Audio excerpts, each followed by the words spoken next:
So normally we talk about this sort of kit on location, but we were pretty tired yesterday, weren't we? Yeah, we pushed it. Well, we got pushed to our max, I think.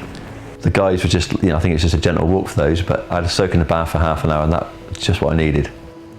A few tips I'll give anyone when you're following these guys that are super fit: don't let them get away from you. If you let them get away from you, and you've got to catch up, because obviously they've got the momentum, they need to keep that momentum going to get to where they've got to get to get the result.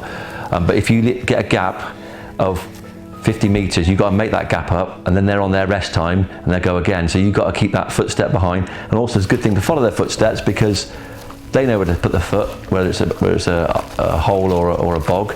So once again, and it keeps you going. Yeah, definitely.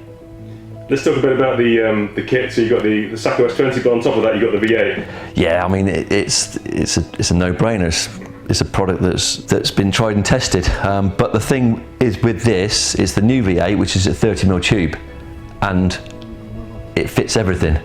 It's just a breeze to put on a rifle, which is perfect for me. But also for what we were at yesterday, it reduces weight. So anything to reduce weight on these longer distance hunts is perfect, trust me. And it has all the features of the old V8, the light transmission, the red dot, the turrets. But it's a 30mm tube, reduces weight, you can stick it on a rifle, simple. So that's for me, that's the key. I remember when the first V8 came out, people were quite rude about it. Basically, it was almost the horse is on the rider as opposed to the rider being on the horse. It was so big. People thought it looked so cumbersome.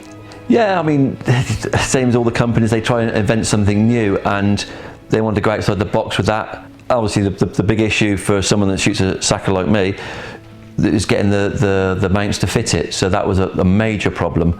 But we got around it in the end and got sorted. This is a bit of a no-brainer, to be honest with you.